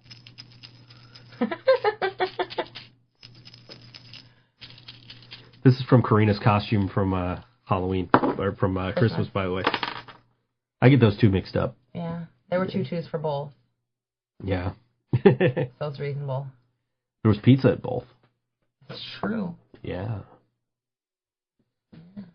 Except you recognized me when you got to Christmas. Oh, we went to Christmas together. It was New Year's you recognized me when you got to. Yeah. Unlike Halloween, when you're just giving me this look like, who's this guy? I seriously just thought you were going to take the pizza and run out the door of Stamps when you went. Because you're in a mask. The first thing I think is, like, thief. I got ski goggles. Because, like, it was 2 degrees out the other day, and I'm sitting there and I've got this, like, half mask on, this ski mask, and I've got the knit cap on. And, like, I've got gloves on, I've got a coat, I've got the scarf, I've got everything is, like, double layered, and I'm sitting here like, you know, the only thing exposed on me is, like, right around my eyes. I need ski goggles. So I ordered ski goggles, and they got here Tuesday, and I took them out of the box, and I put them on. She's like, you gonna rob something now? So literally, when she sees somebody in a mask, she thinks that somebody's gonna get robbed. Yeah, I wasn't even wearing a mask. I just had the ski goggles on. And she's like, you're going to go rob someplace. Like, yeah, I'm totally not recognizable. Yeah. Either that or you could pretend that you're Geordi. Is that his name? From Star Trek? With the choo-choo. Or he doesn't, that's Cyclops. Yeah. He's the other... You're getting your sci-fi characters mixed up. Listen. That'll happen. We're going to go have a Star Wars marathon after the show. Totally. I own the original trilogy on Blu-ray. I'm really excited. Yeah. I don't own the prequels. I do own The Force Awakens, I think. I really liked that one. I've told the story that I've slept through that one because I was in ideal sleeping conditions. I don't know if I've told it on the air, though. Okay. Where I was at a tattoo shop. Yeah. Yeah, I had just gotten a tattoo done, and I was with my neighbor because we used to go together because we had the same tattoo guy, and neither one of us drove, so it was just easier to be like, let's call a cab and go over to Holy Ground. Right. And so we're at Holy Ground, and she's getting her tattoo done, and he's got this chair in the corner, right? And this chair just, there's no bottom. Right. So it just sinks right in when you sit down. So I sit down in this chair, and I'm so comfortable. And, like, the tattoo needle's humming. And they got Star Wars The Force Awakens on, and I was out. Oh, man, ideal sleeping conditions. It sounds lovely. Oh, yeah, totally. So I caught, like, some moments of The Force Awakens, but I didn't see the whole thing. And I never got around to watching it again, because I don't have time to watch movies. Like, we literally... You don't have time to stay awake during movies. We went to the Sabres game last night, and we got home, and I sat down, and I'm like, fuck! You're like, what's wrong? I need to fucking watch Star Trek.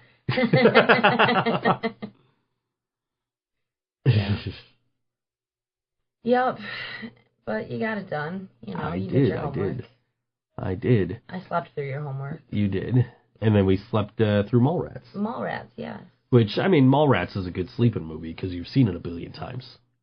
Or at least I've seen it a billion times. I don't know. I've slept through it a billion times. I think I've only seen it twice. I've seen it a bunch of times.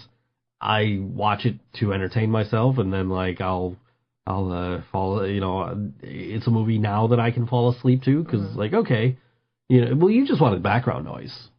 I did. I needed something. I am used to sleeping with a fan on. I have tinnitus. Okay. So, from working the loud rock concerts. So I need some sort of noise to fall asleep, or else I just kind of go crazy. I just realized that the only View Askewniverse movie I don't have is Jay and Silent Bob Strike Back.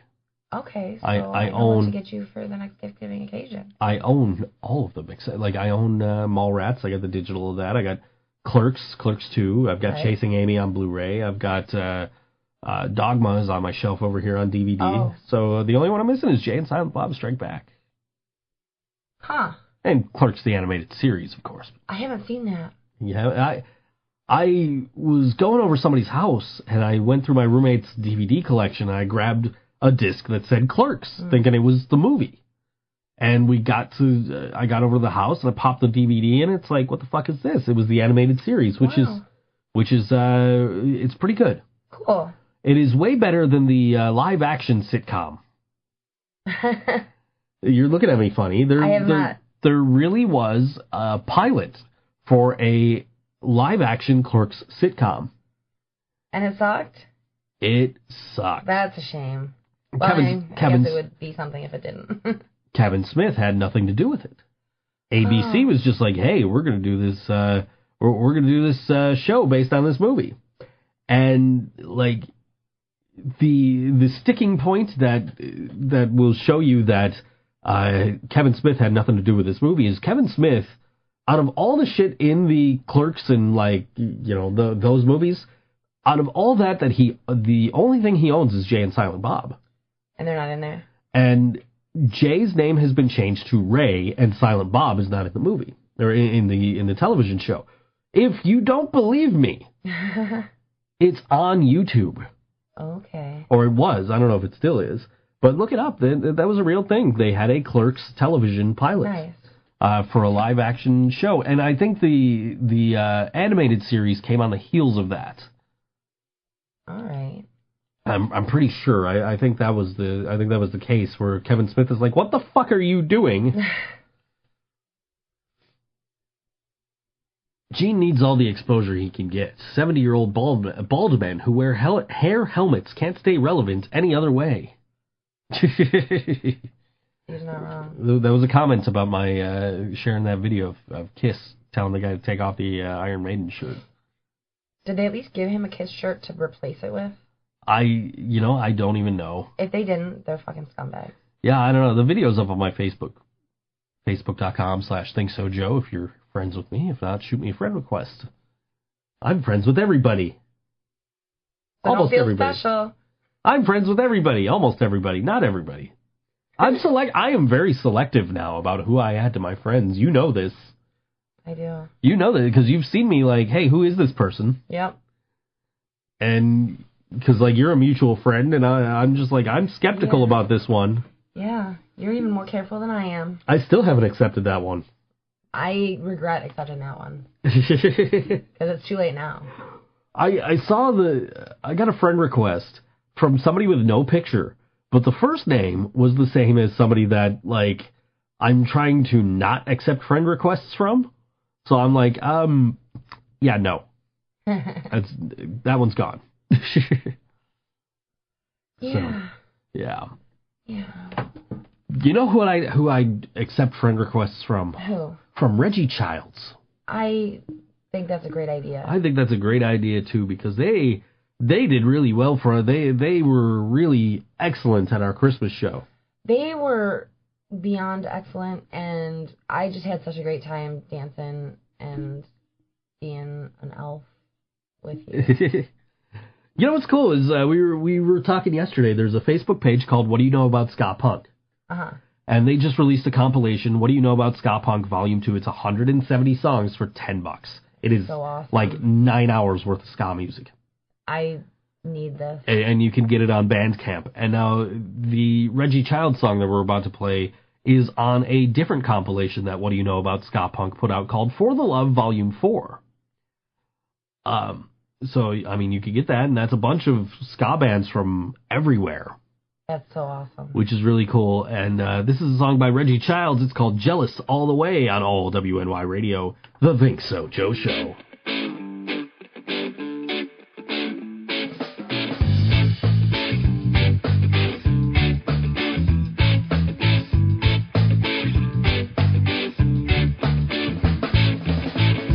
I don't know the cloud you're living on, but I tend to know right and wrong. And baby, you got it wrong. Some people are bold, they make you feel you should do what you're told. The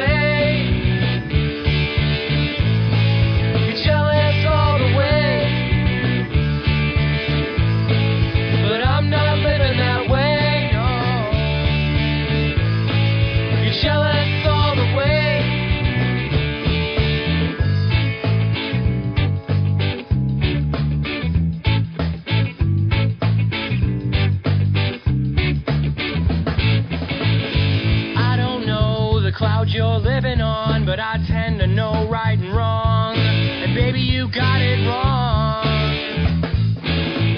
Some people are bold, they make you feel you should do what you're told. The head swelled out of control. Hey!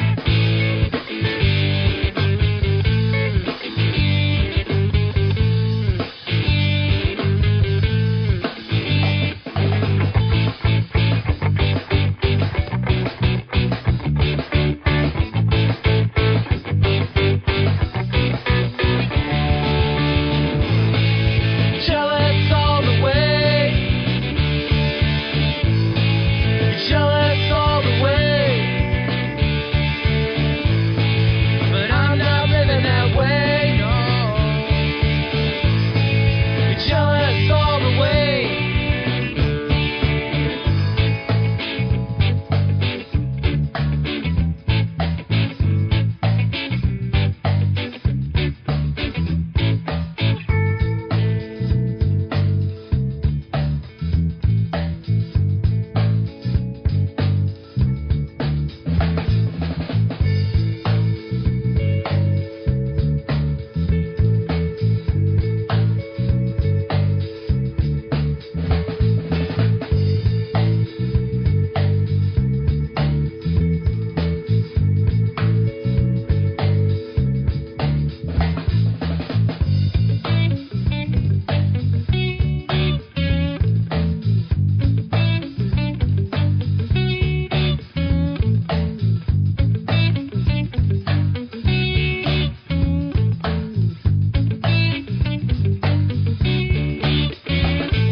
Reggie Childs on all WNY radio. Oh, that's a good time. The ThinkSoJoe Show, which is always a good time. Of course it is.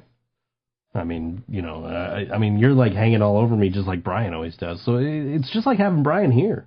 Yeah. You just need a little more fuzz on your face there. I'll work on that. Yes. You know what we haven't touched on this show is the fact that the Buffalo Bills were in the playoffs this Oh my past gosh, Saturday. how did we forget?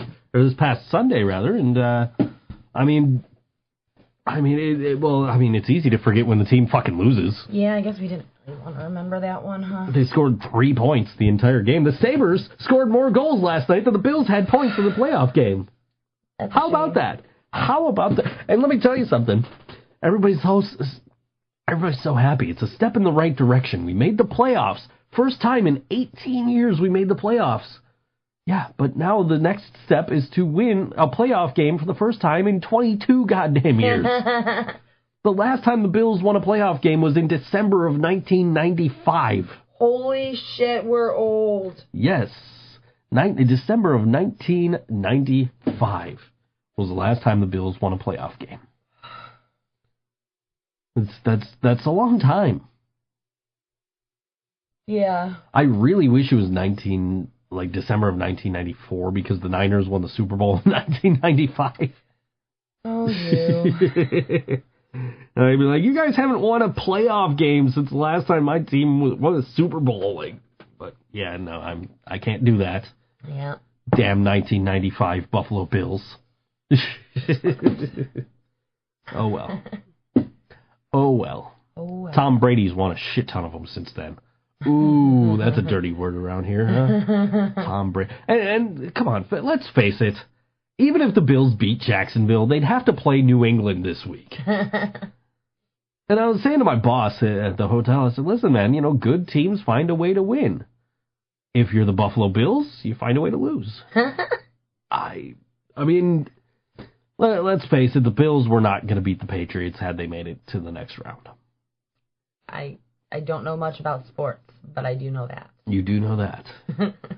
That's, I remember when Terry Pacula bought the Bills, and everybody's like, oh, I saw this meme where it was like, Terry Pegula bought the Bills, but this guy's owned the Bills for years, and it was a picture of Tom Brady. Yeah, people are going to lynch me for that. So I need to point out that I am not a Patriots fan. I do not like the New England Patriots any more than you Bills fans do. I really don't. But come on, let's be realistic here. Let's be realistic, and there is no way that the Bills were going to beat the Patriots had they made it to the second round. No. And now that is a Tennessee Titans problem. Yeah. Okay.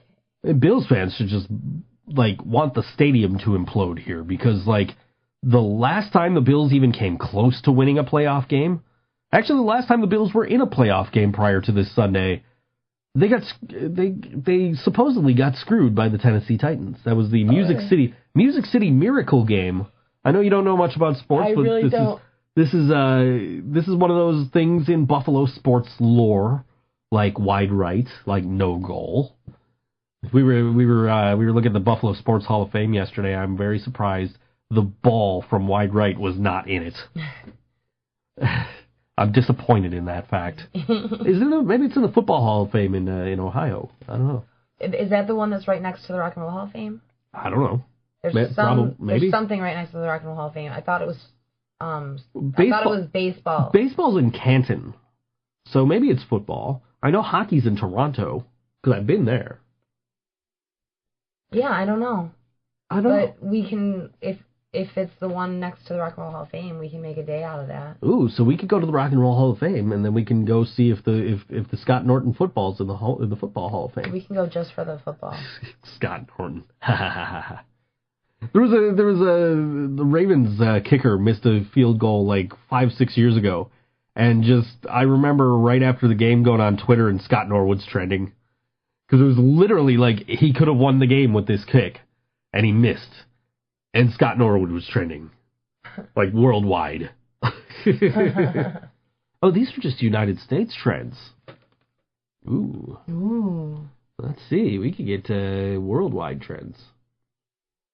We get Toronto trends. You can't get Buffalo trends, huh? Oh, worldwide trends. No, I guess we can't get. Let's see. Select region or country.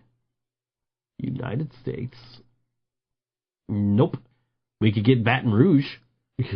What about? Get Birmingham. What about Toronto? Get Tallahassee. We could get Toronto. That's kind of close to us. Let's see what's trending in Toronto. Canada, Toronto. Done. Go Leafs, go. I stand with Tim Hortons workers. Why? Ooh, I want to know more. You didn't hear about this? No. Okay, so Tim Hortons in Toronto, there's a minimum wage hike. Right. And the Tim Hortons decided that workers are no longer allowed to accept tips. Seriously. What's supposed to happen with the tips then? They're not. They don't get tips. There's no tips. Tips don't exist. So that is why. That's why I stand with Tim Hortons workers is trending in Toronto. So I didn't know that you were allowed to tip your Tim Hortons employee. No, neither did I. Just in franchises and fast food chains and shit like that. I worked at McDonald's and you're not allowed to accept tips. Right. So I mean that seems to be to accept tips. If you can't pay a staff $15 an hour minimum wage and benefits, you shouldn't be in business. It's that simple. When you say you can't afford it, that's BS. That from Braden Popovich on Twitter here. Yeah, they're saying they're bullying the employee. I mean, I've had jobs where it's you're not allowed to accept tips. Right. Office Max, when you're helping somebody move something out to their car, you're not allowed to accept tips. Oh, really? Yeah. Oh. That's an instance where I would find a tip acceptable. But you're not... if you're not allowed, you're not allowed. I mean, you're not allowed, but, that doesn't mean you don't take them. I mean, it does for me, but I follow rules an awful lot for an idealist and anarcho-socialist. Austin Matthews is trending on Twitter. He is the star young player for the Toronto Maple Leafs. Okay. I'm sure he probably did something fascinating in this game tonight. Oh, look at that. He scored a goal. He did his job. Good for him. He did his job, yes. No. He was selected to a NHL All-Star game, just like our Jack Eichel, yes. Eichel is how you say it? Jack Eichel, yes. It's a word with consonants that don't look like they should be there.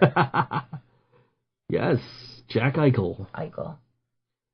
I'm sure Connor McDavid is probably trending in Edmonton for the same reason. Okay. But we tanked and we got Jack Eichel. That means we intentionally lost a shit ton of games. Oh. I want to see. Carey Price is trending in Canada.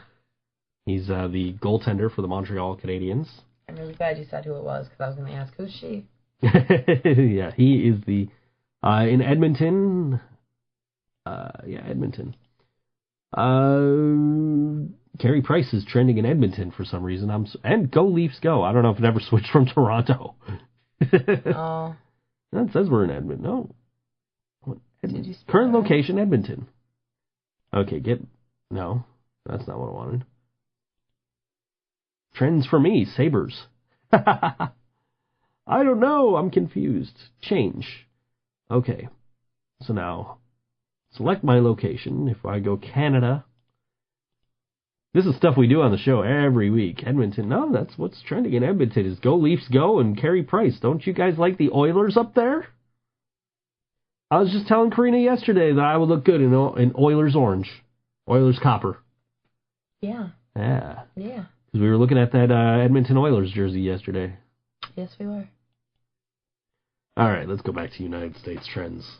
United States. Because that's where we are, is in the United States. Marvel is moving forward with a Black Widow solo movie. Ooh. Mm-hmm.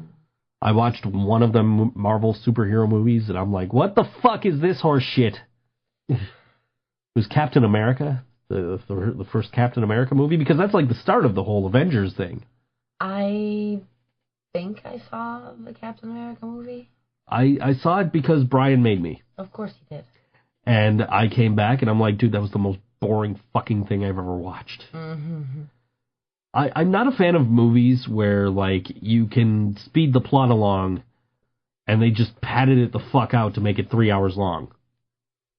Titanic, I'm speaking to you. Let's make a 3-hour movie about a thing I can do with a toy boat and an ice cube in my bathtub in 5 minutes. Which sounds really fun. Can it be a bubble bath? Sure, why not? Okay, so it's not really the iceberg, it's the bubbles that take down the ship. Sure, just for sounds history good. To be clarified. You know what? It'll get caught in one of the bubbles and just, like, float away. We can rewrite history. We can save the Titanic. Well, no, it'll float away, but, like, everybody will suffocate because there's a bubble. Find the fucking heart of the ocean now, bitch.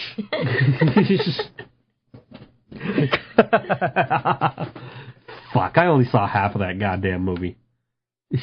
Was it the first? It was the first half. First half. I don't know if I ever actually actually told you this.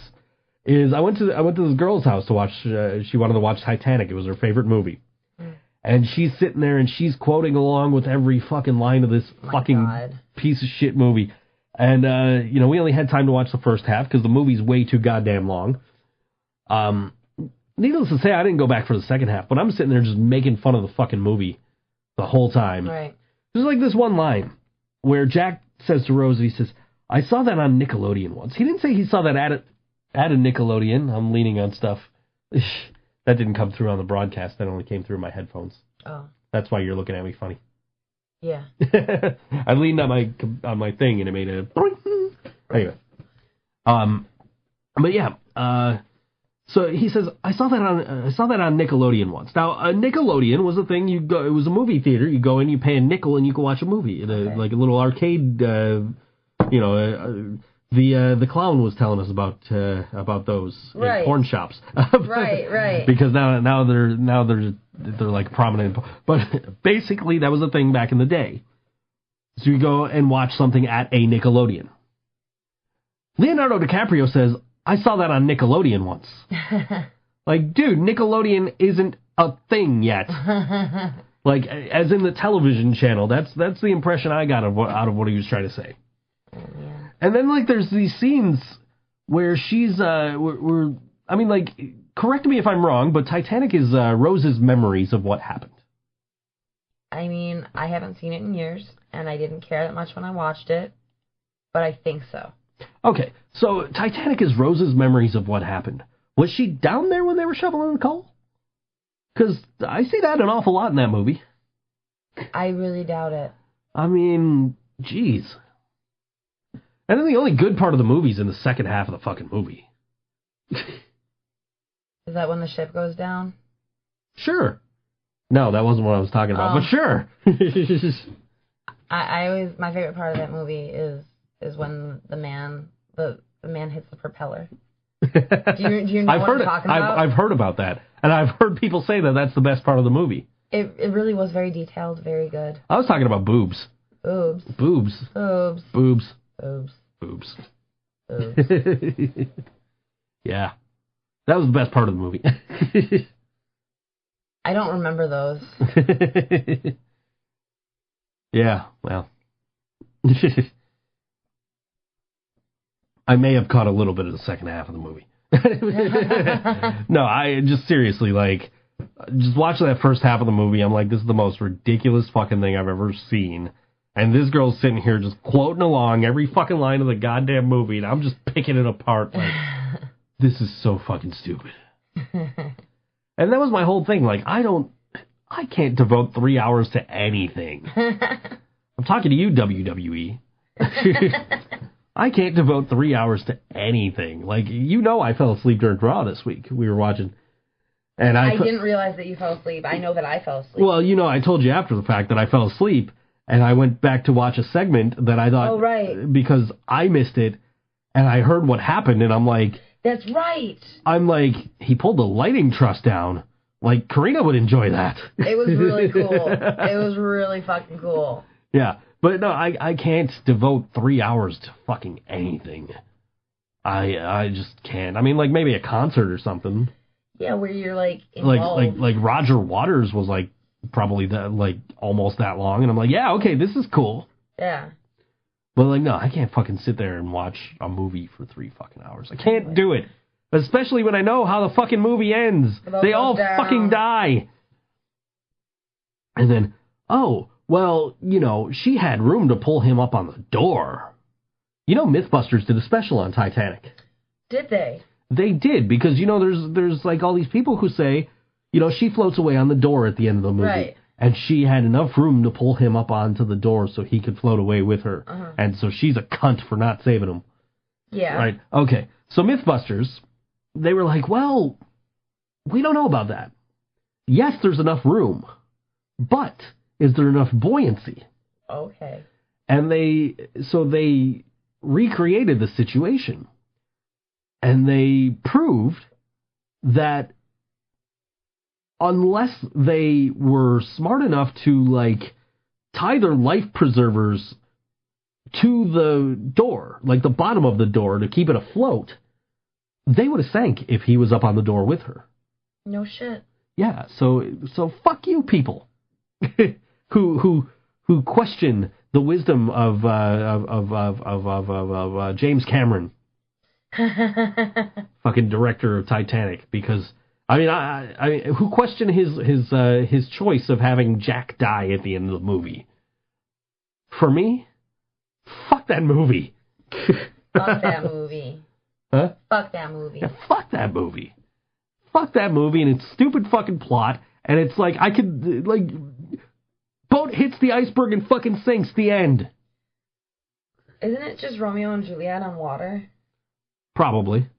I'm pretty sure it is. Well, yeah, because then isn't he, like, competing with her husband or some shit, right? So was she married or just engaged? I didn't care enough. I really don't know. Yeah. I caught some of it some years later, and, like, it still sucked. Right. And, like, but, yeah, I don't know if she was married or engaged or what. I'm sure somebody's listening to this podcast, and they're like, This guy's hurting my feelings. That's my favorite movie ever. For you people, I'm sending you thoughts and prayers and hugs. Hugs. And, I'm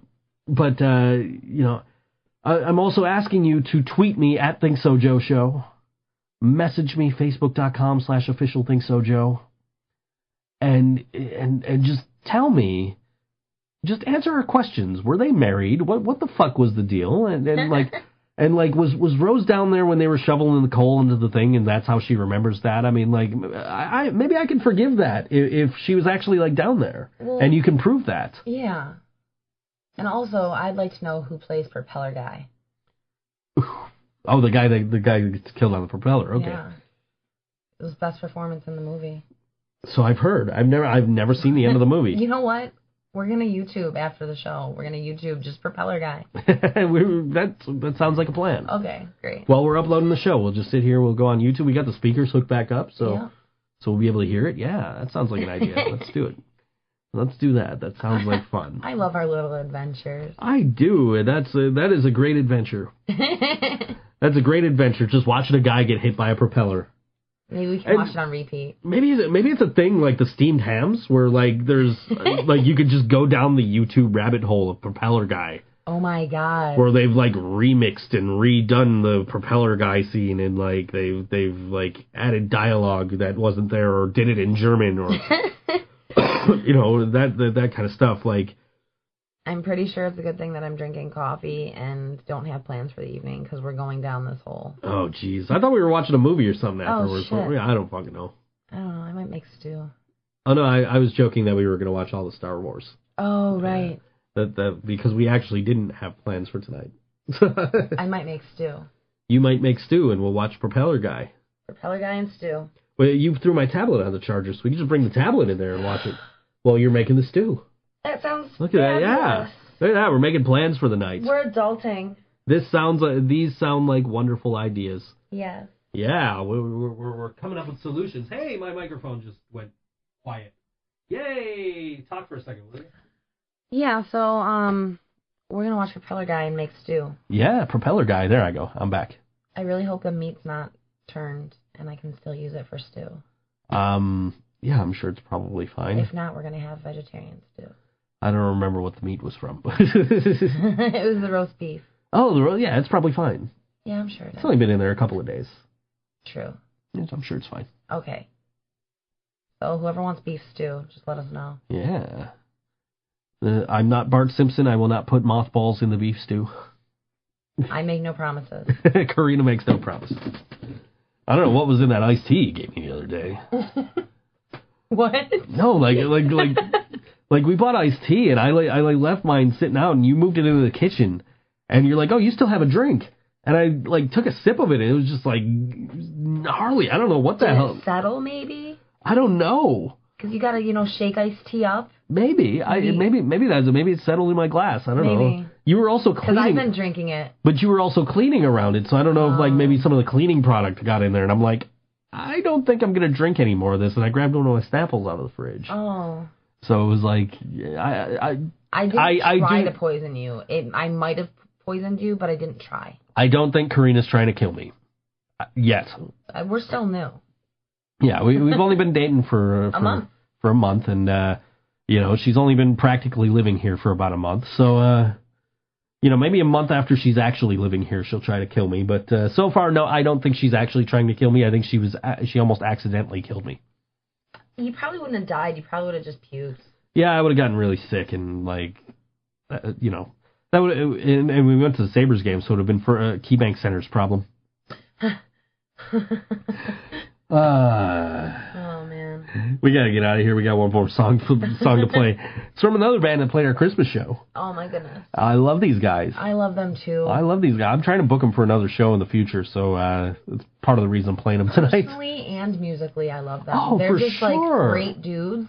And then they're incredibly talented, and they mesh well, and I just can't get enough. Oh, yeah. I mean, I've been friends with these guys for years, especially, Mario and Rob. I've known them for so long, and Gus I've known for a little while now from, he was on the show that previously occupied this time slot with Dirty Smile.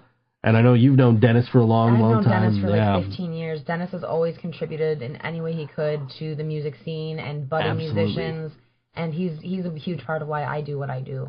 And this is the brand new single from Wave the Flag, and it's called Orange Slice. Yeah. All WNY Radio, Think So Joe Show. We'll see you next week.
Your own slice.